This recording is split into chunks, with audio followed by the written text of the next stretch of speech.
All right. I'm so excited to introduce our Direction, Not Perfection community today to Kayla Hogue, an acclaimed author, personal development expert, motivational speaker.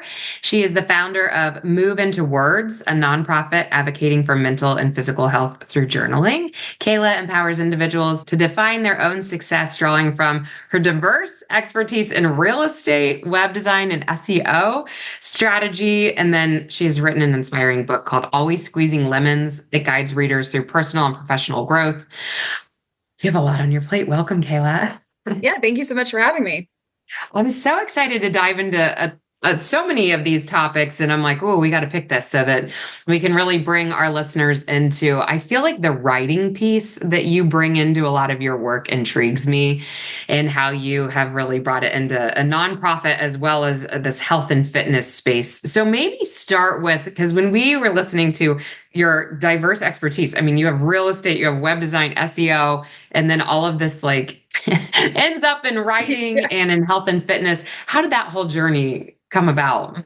Well, when it comes down to like more of like the website design, SEO, I started kind of just learning that stuff along with like building my personal brand after I started writing my book and putting it out there and kind of just having to keep up with it, because when you're starting, in order to have a book, if no readers have it in their hands, then what is it doing? Right. So really making sure that my audience was able to, of course, know that I was writing a book. People that I didn't also know were able to reach it. So that came into when I started writing my book. But when it came down to real estate, I moved to the Charlotte area of North Carolina in about right around beginning of 2021 and started my career in real estate. And it's more of a property specialist, like luxury real estate specialist is really what it was, and worked for a land development company. So very niche, very different style of real estate. I really was able to excel and find a lot of personal, financial, professional development and a lot of success in that. And it helped give me a lot of confidence to start writing my book and getting everything out there. I feel like, and I've been reflecting quite a bit, the past couple of years have been an absolute whirlwind and a big change from kind of where I started. And I go through that journey in my book, but even now, really transitioning out of even real estate as a primary thing and moving more into just a pure health and wellness space, which is where my heart, my desire, everything is. And as we were kind of speaking before we started here, I just bought into, my partner and I, a franchise, a brand new Pilates concept called Jet Set. So super excited about that. I have my nonprofit Move Into Words, creating and cultivating a community for young professionals to thrive, and journaling we're huge advocates for. So really how I've gotten from like all those different diverse experiences, I think it's one of those things where now I'm just really feeling like I'm honing in on what I really want and the space I want to be in and where I want to put my energy in. And it's taking a lot of change, a lot of mistakes and failures and figuring it out. And so, yeah, I mean, it's been quite a journey and quite a like whirlwind of a summary. Well, no, and it's a perfect summary. And I want our listeners to hear that summary, because we could transfer this right into somebody's health and fitness journey. Like, and we do the same thing in business. You could see where somebody else was already doing what you ultimately wanted to be doing. And then we can see that in the health space as well, that we see somebody else that's 20 chapters ahead of us, right? And that's like, how do we settle into the process? How do we be okay with some of the successes, some failures along the way, and just we know that we're ultimately moving in the right direction? Do you have a lot of those conversations with clients? Yeah, it's kind of one of those things where I think we're all scared for change. Naturally we fear it. It's uncomfortable. Like we know the safe space. And I mean, I've even found myself holding myself back in certain areas just because, and I've been used to change quite a bit over the past 4 or 5 years.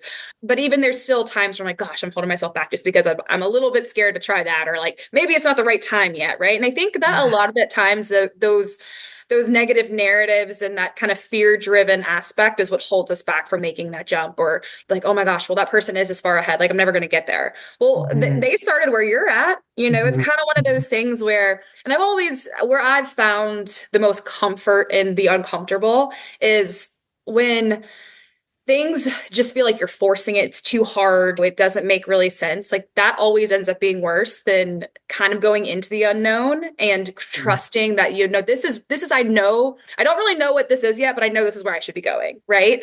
And figuring it out along the way. And I mean, I think the truth of it is, and we hear this often, but you have to just get started. You have to just throttle yourself into that discomfort and know that any change or anything great with success it always took a little bit of like what the heck am I doing? And some of the most successful people that I even have talked to, they're like, like 85% of the time, I have no idea what I'm doing, right? But they trust themselves. They know their intuition. They know where they should be going, Yeah. and they follow through on it. So I think it's really kind of trusting your gut too, which is a whole other kind of aspect that is so important in your intuition.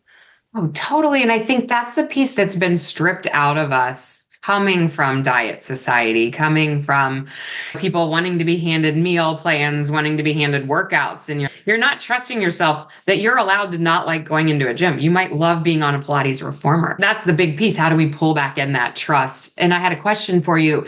How do you know when you're holding yourself back? Like, what's your gut reaction with that where you go, oh, I'm doing it again, Kayla? Like, what am I doing here?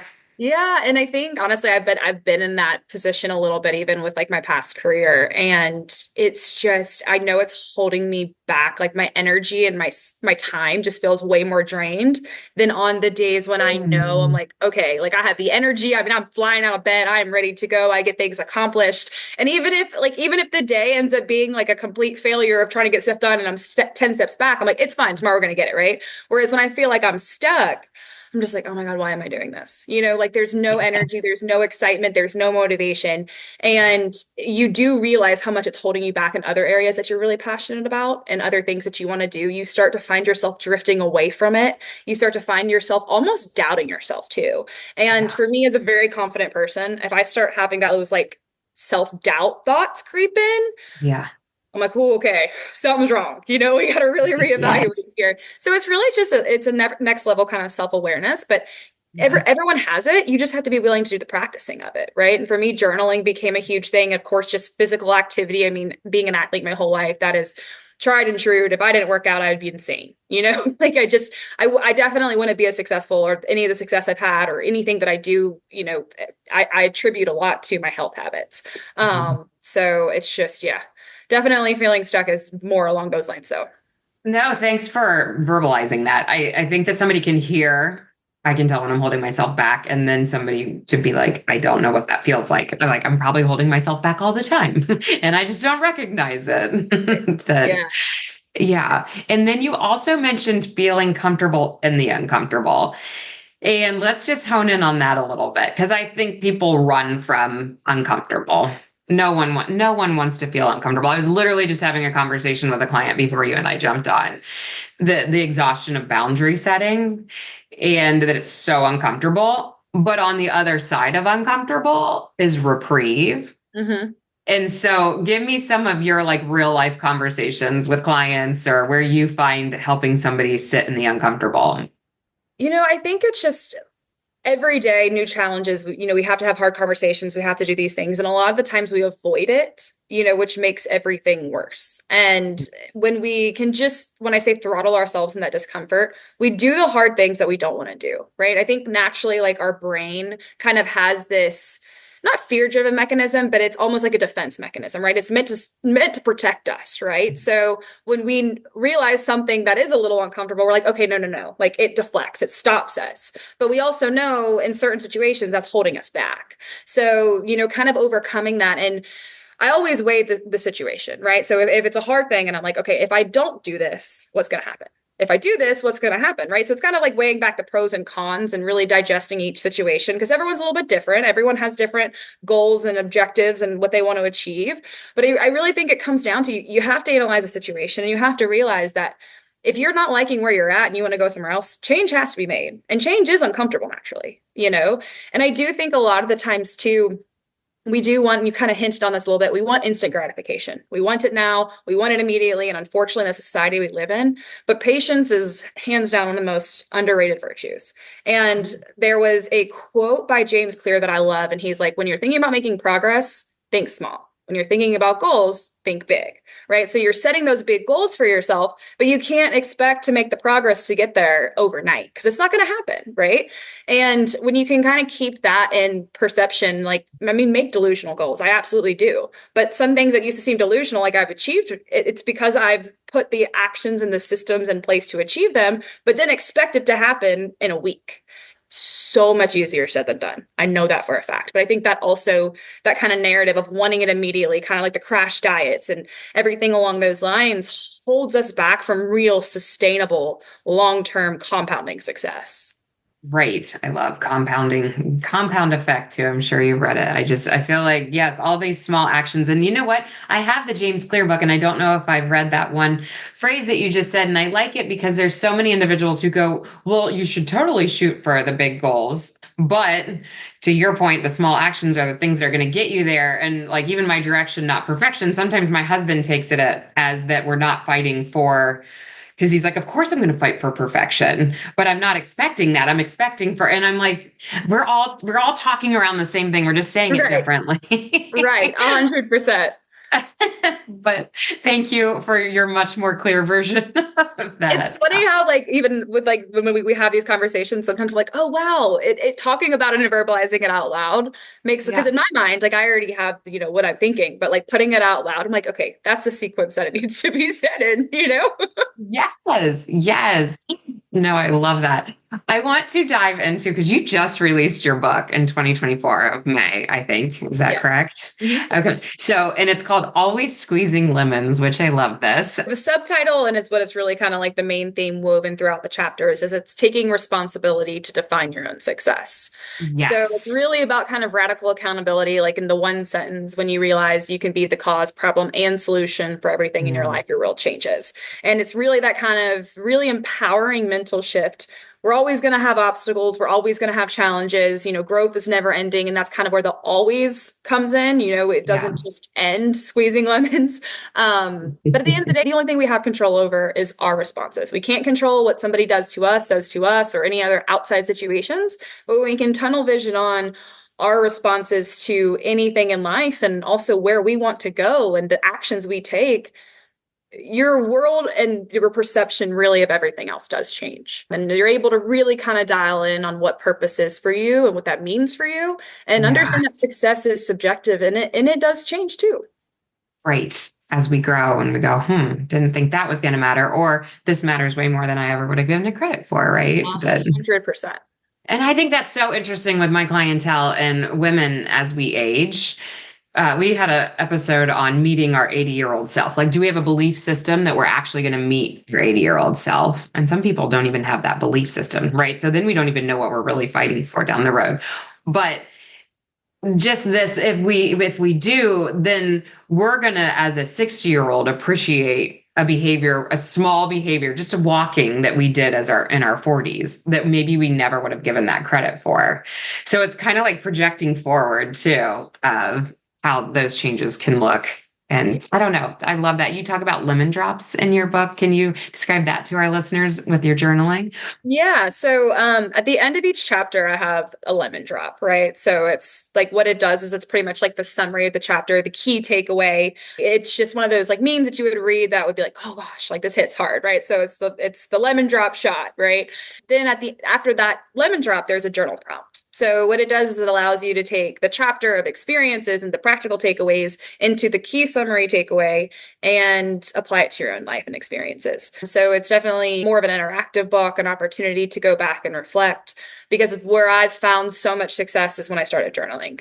And it was just the clarity, the ability to be able to write things down and process that I didn't even realize was a thing. It's been really cool hearing the feedback of the journal prompts from the book. People are like, oh my gosh, I didn't, I wanted to journal, but I didn't really get started. And I read your book and now I'm doing it, or I stopped journaling and now your book got me restarted. These helped me so much reflect on this. So, it was one of those like things that I kind of decided, I was like, wow, this was really impactful for my life. So I think I should probably include it in my book as I talk about it, right? So not just talking about how journaling helped me, but also applying it for readers to be able to actually use in their own lives. Yeah, and thank you for highlighting that again. I think individuals have gotten to this point of almost rolling their eyes sometimes at journaling, or maybe not as much in business world, but in health and fitness, because they've been asked to journal so much. Journal your food, journal your fitness, whatever, but never doing it in the way that you're describing it, where we're building insight. And then I would love to hear, do you go back and read, like, what's your process? I know you've journaled it. Do you have a go back moment? Oh yeah. And I mean, I actually think probably like most impactful go back moment was when I started writing my book. And I went back through almost 3 years at that point of journals. And it was crazy. When I first started like journaling, like I just went through a divorce, I had no job, I had no money, like I didn't know what the heck I was doing.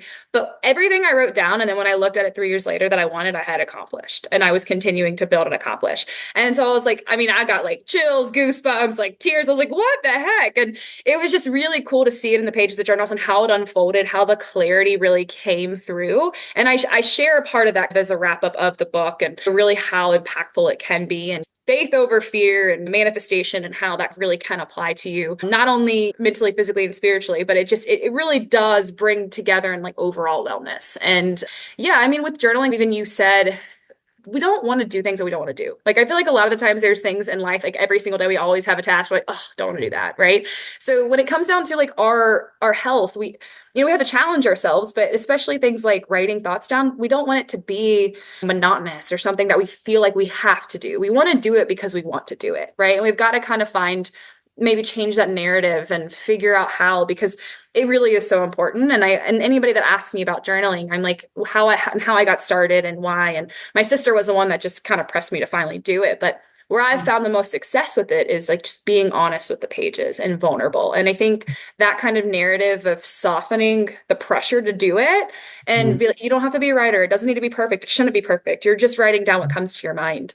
I think the reason I'm just saying that is if anybody kind of has that negative, like, ugh, like I don't want to do it, kind of like turns their nose up at it, or this is stupid, because I thought it was stupid too until I actually did it. Yeah. I talk about it all the time. I write in my book. But when you can give it a chance, like an honest chance, and really be honest with yourself, Yeah. crazy how impactful the practice can be. Yeah. And I think it's interesting. I've had a couple clients tell me they are fearful to be fully honest on their pages because they don't want their kids to find it down the road. It's almost like once it's down and out there, it's somebody can find it. I don't know how to protect that too. Like, do you ever have those conversations? Because the real work in it is the vulnerability.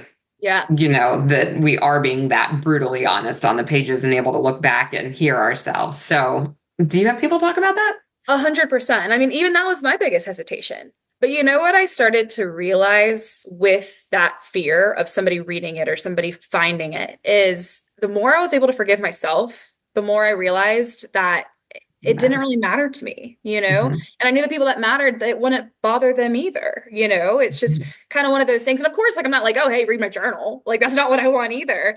But at the same time, and I mean, if you're that worried about it, write it down, get it out and burn it. There's options to do things along those lines. But I do think the actual psychology behind it, I mean, everyone's different, don't get me wrong. But I think for me, and what I've told people is, the more you're able to forgive yourself, the more you start to not really care what other people think or anything along those lines. I mean, and you're true to yourself. And by processing those things and getting those things out and forgiving yourself for those things, it's crazy how much more you come into your true self and how much more clear it becomes. And, you don't even, like, I didn't even realize how much was holding me back, or how much, not even resentment, but just like anger or things that like would build up that for years, that I was like, oh, why is that bothering me? That happened, 4 years ago. Or why is this causing dysfunction here? And that's really kind of obviously what trauma does. It causes dysfunction in your life, no matter how big or small it is.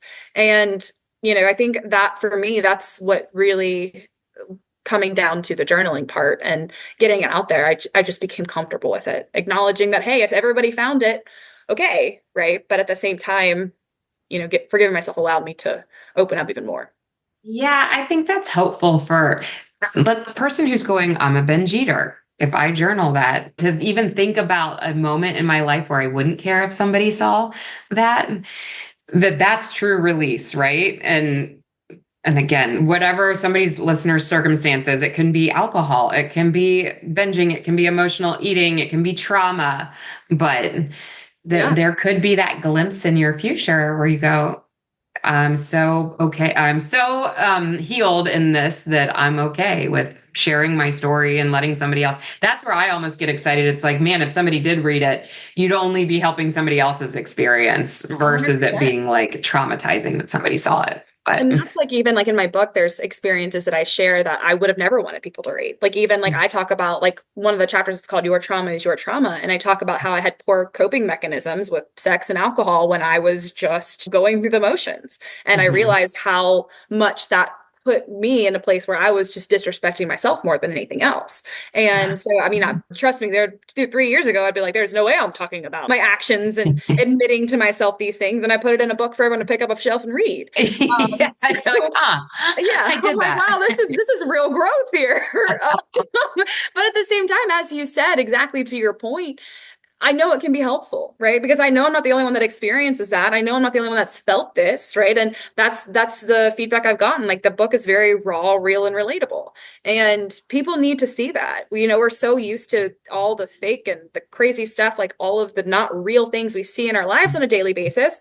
Having some real stuff of Mhm. substance come out is important. And I mean, don't get me wrong, there's many people that are sharing their real stories and putting it out there too, but a lot of the times we just see the facades. And Totally. it's I don't want to be that person, like I want people to feel real. I want them to feel empowered. I want them to know that no matter where they're at, they can turn it around if they want to. Right. Which actually brings up my question for you. When you picture the reader showing up to your book, can you give different examples of what different individuals' journeys would be that, like, okay, my hope would be this type of person shows up to the book? Yeah. I mean, and I think there's like the dynamic technically, like in terms of the age range, is like young professionals, but there's been Hmm. a large range of clientele, men, female, older, younger, that have really enjoyed the book and some of the takeaways. And a lot of that just has to do with their own personal development, reflection, and growth. And Hmm. the main thing is somebody, if they were to pick up my book, they're kind of stuck and a little bit scared to get out of the situation, whether it's a relationship, whether it's career, whether they want to completely change, directions. They just haven't done the deep enough work to really figure out what that next step is. And they don't really have the confidence to, just pull the trigger and get going. So really, from the beginning of my book to the end, I would hope that journaling may become a practice, right? Just because of the practical takeaways and seeing my story and how much it transferred and how much it helped. But also really just finding the confidence deep within and understanding that hurt, heartbreak, failures are all part of the process and accepting and understanding that that will probably happen, right? But you can always take a setback and turn it into a comeback. Could somebody be coming in wanting to start their own business? Somebody could be coming into it wanting to lose weight. Somebody could be coming into it. Like there's not a specific person that has to open pages. Okay.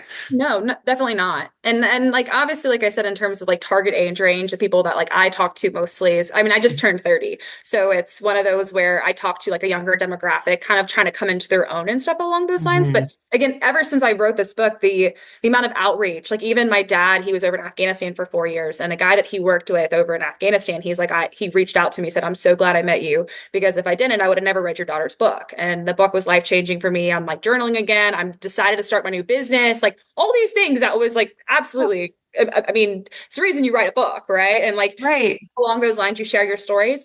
But yeah, so I mean, he's starting his business, and I think it really is. It's just that sense of empowerment, that real story of, I was at a very low point and I turned it into a high point and really learned how to define success on my own terms and stay true to that. Um, Yeah. Oh, so I love you say coming into your own, and I have chills because one of the things that I'm really recognizing out of my women who are more like 60s, 70s, they're now coming into their own again. It's like this transition in life where we were sitting around, I held a retreat, and one of the biggest takeaways was like, I've got to figure out what the new me looks like. Like I have to recreate this version of me as now a 60-year-old because we just go through so many transitions in life that it was just interesting to me that yes, we do it coming out of college, but then there's this next season of life where we go, oh, yeah, we're back there again. for I sure. gotta figure out me. Yeah. And I mean, it's interesting because I think there's different times in life, right? It might be you change coming out of college, and then 5 years later you need to change again, right? There's no real timeline on it, Yeah. but the principles of picking yourself back up or redirecting kind of all stay the same, and having those sustainable good habits, mentally, physically, and being able to weave those into what your life looks like is so important. It's so important. Yes. Oh, well, congrats, because I know that writing a book is no small feat and No, just not at so all. exciting. You're in the fun honeymoon phases of it right now and Yeah. just enjoy. Yeah, no, it's fun. What else do you do outside of the book as far as like if our listeners are going, "Oh my gosh, I love Kayla. I would like more of her." What other things do you offer or where's the easiest place to find you? So the best place is on my website. It's just kaylalogue.com. And you can go to all my social media sites there. My nonprofit Move Into Words, more details and information kind of about that. As I mentioned, we're just launching a brand new initiative called Operation 1 Million Journals, where our goal and plan is to get 1 million journals in the hands of 1 million young professionals. So I have a lot of cool stuff coming up with that. Also, I am, like I just bought into a brand new franchise for Pilates, and there'll be a ton more content about that and kind of the growth on that side. But yeah, I mean, even on like my social content and my newsletters, it's all very specific to empowering and making the best version of yourself, right? And really raw, relatable details and content, and none of it's really about me. I mean, I post a couple pictures of, me and my boyfriend every once in a while, but mostly it's literally all content driven to empowering you to be the best version of yourself that you possibly can. Yes. And for the person listening going, I'm never going to be the person starting a nonprofit and starting my own business. And like Kayla is a bit of an overachiever. Do not have to, Yeah, that I'm a doesn't little crazy, be, but yeah. I'm very fun and very, very chill. Like I love to eat pizza and hang out too. Don't worry. I'm not a robot. No, but that's your version of thriving, right? And I just want to give permission on the other end too, that somebody else's version of thriving can just be the best version of a stay-at-home mom. Like this is a whole nother area of no judgment, just insight building. And again, like listen to yourself. You have your own journey. And I always like to kind of wrap up with this piece of if our listeners got distracted, if they heard nothing else, if they walked away with nothing else, and you were to wrap your arms around them and be like, hear me when I say this, what would your biggest takeaway be? Yeah, so I mean, honestly, it's kind of what I would say, even just how my book kind of summarizes, and you can apply this any and everywhere is kind of, I mentioned it, when you realize you could be the cause, problem, and solution for everything in your life, your world changes. And that just is super empowering in multiple different areas, whether, you're a stay-at-home mom, whether you're wanting to get in shape, whether you're wanting to start your own career. It's just that really hyper focus on what's in your control. It doesn't allow you to get distracted on the outside circumstances that could make you upset or angry because they're going to happen, right? It's only focusing on your actions, your responses, and making the absolute most of them. Thank you. That is so beautifully said. And please hear this, listeners. And we appreciate your time, your wisdom, and I cannot wait to go grab your book. So Yeah. thank you for joining us today, Kayla. Thank you so much for having me.